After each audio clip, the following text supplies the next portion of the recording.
Hello दोस्तों, परमेश्वर आप सभी को आशीष दे, अनुग्रह दे, बरकतें दे। और मेरी माताएं बहनें जो मेरे भाई बहन हैं उन सभी को तहे दिल से जय मसीह की। परमेश्वर आप सभी को आशीष दे, अनुग्रह दे, बरकतें दे। मेरे प्रिय भाई बहनों, आज हर एक भाई बहन अपने जीवन में सुख और शांति पाना चाहती हैं और अपने जीवन में बहुत ढेर सारी आशीषें और बरकतें पाना चाहते हैं। तो मेरे प्रिय भाई बहनों, ये वीडियो आपके जीवन से जुड़ी हुई है। इस वीडियो को बिल्कुल भी स्किप नहीं करना, इस वीडियो को लास्ट तक देखना, ताकि परमेश्वर आप सभी को आशीष दे, अनुग्रह दे, बरकतें दे। हम आपको ऐसे वचन बताएंगे जिसके द्वारा आपका विश्वास बढ़ेगा और आपको परमेश्वर वो आशीष देगा, वो बरकतें देगा जो आज आप पाना चाहते हैं। आपके जीवन में घटी और कमी हो सब पूरी होंगी यीशु के नाम में। मेरे प्रिय भाई बहनों, तो इन वचनों को बड़ी और बड़े दिलेरी के साथ सुने, ताकि आपके जीवन में सुख और शांति अवश्य आए, आपको आशीष मिले, बरकतें मिले। मेरे प्रिय भाई बहनों, आज का हमारा टॉपिक है, इन वचनों को सुनने वालों को आशीषें मिलेंगी। मेरे प्रिय भाई बहनों, जो भाई बहन आज इस वीडियो को शुरू से अंत तक देखेगा, इन वचनों को सुनेगा,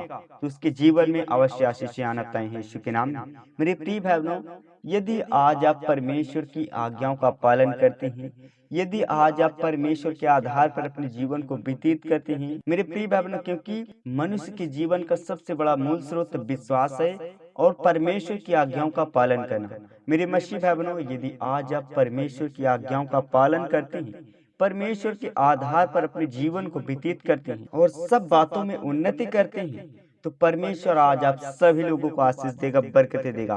मेरे प्रिय भाई बहनों, तो बिना देरी करते हुए चलते हैं परमेश्वर के वचन की ओर। और परमेश्वर का वचन है, इस वचन के द्वारा परमेश्वर आप सभी को आशीष दे, अनुग्रह दे, बरकतें दे। मेरे प्रिय भाई बहनों, परमेश्वर का पहला वचन है कुलुस्सियों अध्याय 3 वचन नंबर 20 में लिखा है, हे बालकों, सब बातों में अपने अपने माता पिता की आज्ञा का पालन करो, क्योंकि प्रभु इससे प्रसन्न होता है।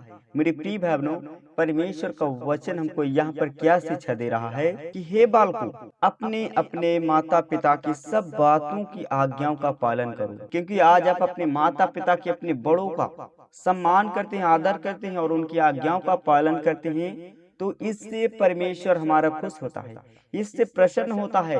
मेरे प्रिय भाई बहनों, परमेश्वर आप सभी को आशीष दे। जैसे कि उदाहरण हम बता दें, यदि हम किसी दूसरे व्यक्ति से वस्तु लेना चाहते हैं, उसकी वस्तु को हमको आवश्यकता है, उससे लेना बहुत ही अवश्य है, तो पहले उसका आदर करना चाहिए, उसका सम्मान करना चाहिए, उससे प्रेम करना चाहिए, उससे मोहब्बत करना चाहिए, उससे मेल मिलाप करना चाहिए। किसी दूसरे की वस्तु तभी तो आपके हाथ में मिल पाएगी। यदि आज आप अपने माता पिता को आदर करते हैं, सम्मान करते हैं, उनकी आज्ञाओं का पालन करते हैं, उनको प्रसन्न करते हैं, उनको खुश करते हैं, तो वो तुम्हारा स्वर्गीय पिता तुमसे खुश होगा।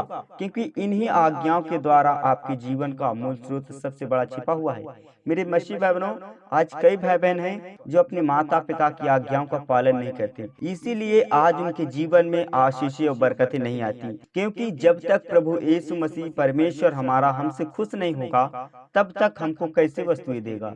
मेरे प्रिय भाई बहनों, अपने माता पिता की आज्ञाओं का पालन करें, उनकी कही हुई बातों को कभी टाले नहीं, उनके आधार पर अपने जीवन को व्यतीत करें और परमेश्वर का भय माने और परमेश्वर की स्तुति और महिमा करें, तो परमेश्वर आपसे प्रसन्न होगा। उसके द्वारा आपके जीवन में आशीषें और बरकतें आएंगी। आपके जीवन की हर एक घटी और कमी को परमेश्वर पूरा करेगा।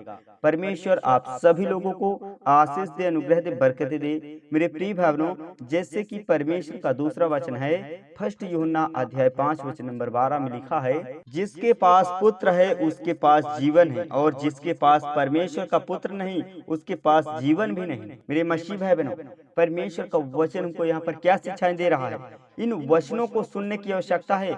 आज हम सब भाई बहन इन वचनों के आधार पर अपने जीवन को व्यतीत करना है कि जिसके पास पुत्र है, किसका पुत्र? परमेश्वर का पुत्र। जिसके पास पुत्र है उसका जीवन सुरक्षित होगा, उसका जीवन आशीषों में होगा और वो अपने जीवन में सदा खुशहाल रहेगा। क्योंकि जिसके पास परमेश्वर का पुत्र है उसका जीवन अनंत में बदलेगा, परंतु जिसके पास परमेश्वर का पुत्र नहीं उसके पास जीवन भी नहीं। क्योंकि आज जो भाई बहन परमेश्वर प्रभु यीशु मसीह के इकलौते पुत्र प्रभु यीशु मसीह के नाम पर विश्वास करने वाले लोगों को परमेश्वर हर एक की घटी हुई कम को पूरा करता है। मेरे मसीह भाई बहनों, यदि आज हम कुछ भी मांगते हैं परमेश्वर से, तो क्या प्रभु यीशु मसीह के नाम से मांगते हैं।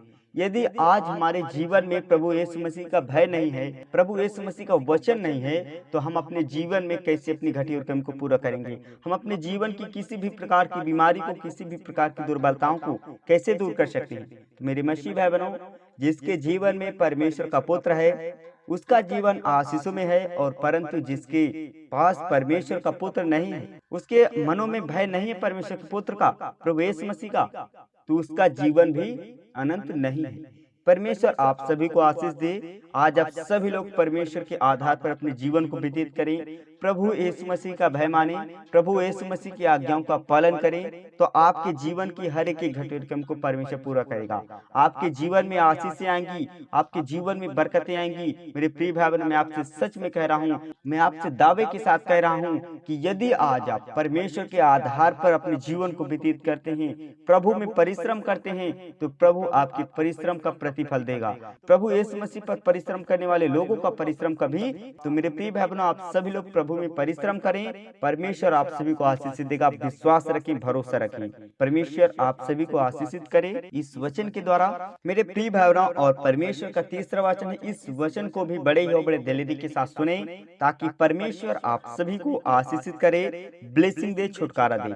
मेरे प्रिय भाई बहनों, परमेश्वर का वचन है भजन संहिता अध्याय 91 वचन नंबर 9 से 11 तक पढ़ेंगे। वचन नंबर 9, हे परमेश्वर तू मेरा शरण स्थान ठहरा है, तूने जो परम प्रधान को अपना धाम मान लिया है, कि हे यहोवा तू मेरा शरण स्थान है, और हमारा शरण स्थान परमेश्वर ही ठहरा है। मेरे प्रिय भाई बहनों, जो परमेश्वर का भय मानते हैं, जो परमेश्वर की दृष्टि में बने और खड़े रहते हैं, अपने जीवन को व्यतीत करते हैं, तो मैं उन सभी भाई बहनों से कह देना चाहता हूँ कि जो परम प्रधान परमेश्वर प्रभु यीशु मसीह पर विश्वास करके उसको अपना धाम मान लिया है, संपूर्ण मन से, संपूर्ण विश्वास से, पूरे मन से, पूरे प्राण से, तो वो आज अपने जीवन में सदा खुशहाली को प्राप्त करेंगे, क्योंकि आज उन्होंने यहोवा को अपना शरण स्थान मान लिया है। वही हमारा दृढ़ गढ़ है, वही हमारे जीवन की ज्योति है, वही हमारे जीवन की रास्ता है। और जो परम प्रधान को अपना धाम मान लिया है, तो उस भाई बहन का जीवन आशीषों में बदलेगा, क्योंकि जिन्होंने प्रभु यीशु मसीह पर विश्वास किया है, तो उनके विश्वास के द्वारा उनके जीवन में अनेक अनेक चमत्कार किया है परमेश्वर ने। परमेश्वर आप सभी को आशीष दी। वचन नंबर है 10, इसलिए कोई विपत्ति तुझ पर ना पड़ेगी, ना कोई दुख तेरे डेरे के निकट आएगा। मेरे प्रिय भाई बहनों, परमेश्वर का वचन कह रहा है कि इसलिए तुझ पर कोई विपत्ति ना आएगी। क्या? इसलिए तेरे जीवन में किसी भी प्रकार की दिक्कत, किसी भी प्रकार की परेशानी नहीं आएगी, किसी भी प्रकार की दुर्बलताएं आपके जीवन में नहीं आएंगी, ना कोई दुख तेरे डेरे के निकट आएगा। मेरे प्रिय भाई बहनों, परमेश्वर की वो सामर्थ्य, वो महिमा है कि आपके घर के निकट किसी भी प्रकार का दुख, किसी भी प्रकार की अशांति तक नहीं आएगी, जब आप संपूर्ण मन से यहोवा पर भरोसा रखेंगे, यहोवा को अपना धाम मान लेंगे, शरण स्थान मान लेंगे, जीवन का जल और जीवन की रोटी मान लेंगे, जीवन की ज्योति मान लेंगे, तो उस दिन से आपके डेरे के निकट कभी दुख नहीं आएगा, आपके जीवन में किसी भी प्रकार की विपत्ति नहीं आएगी। परमेश्वर आप सभी की रक्षा और सुरक्षा करेगा। आपके जीवन में वो आशीषें आएंगी, वो बरकतें आएंगी, जो आज आप अपने जीवन में पाना चाहते हैं। परमेश्वर आप सभी को इस वचन के द्वारा आशीषित करे, ब्लेसिंग देगा। आमीन। वचन नंबर 11, क्योंकि वह अपने दूतों को तेरे निमित्त आज्ञा देगा कि जहाँ कहीं तू जाए वे तेरी रक्षा करें। मेरे प्रिय भाई बहनों, परमेश्वर का वचन कहता है कि जिस दिन से तुम मुझे अपने आंखों की ज्योति मान लोगे, तुम मुझको अपना शरण स्थान मान लोगे, जिस दिन से मुझे अपना धाम मान लोगे, तो मैं तुम्हें आशीषित करूंगा, तुम्हें ब्लेसिंग दूंगा, और तुम्हारे जीवन में किसी भी प्रकार की विपत्ति नहीं आएगी, और तुम्हारे डेरे के निकट किसी भी प्रकार का दुख नहीं आएगा। और मैं तुम्हारे निमित्त अपने दूतों को आज्ञा दूंगा, भेजूंगा कि तू जहाँ कहीं भी जाए वे तेरी रक्षा करें, कि तुम्हारे पैरों में पत्थर की ठेस लगने से बचाएं, तुम्हारे जीवन में आशीषें दें, तुम्हारे हर एक कार्य को सफल करे। मेरे प्रिय भाई बहनों, वो परमेश्वर, वो सर्वशक्तिमान आज हमारी रक्षा और सुरक्षा करेगा, क्योंकि परमेश्वर का वचन कहता है कि तू जहाँ कहीं भी जाएगा मैं वहाँ वहाँ तेरे संग हूँ, वहाँ वहाँ मैं तेरी रक्षा और सुरक्षा करूंगा, तुझे अनंत का जीवन दूंगा। मेरे मसीह भाई बहनों, परमेश्वर आप सभी को आशीषित करे, ब्लेसिंग दे, आपके जीवन से अनेक प्रकार की दुर्बलताओं को, अनेक प्रकार की समस्याओं को दूर करे। मेरे प्रिय भाई बहनों, आज आपके जीवन की हर एक घटना को इन वचनों के द्वारा परमेश्वर पूरा करेगा। यदि आज आपने इन वचनों को बड़े ही बड़े दिलेरी के साथ सुना है, तो आपके जीवन में वो आशीष, वो बरकतें अवश्य आएंगी। मेरे प्रिय भाई बहनों, परमेश्वर आप सभी को आशीषित करे, blessing they. God bless you. आमीन, आमीन।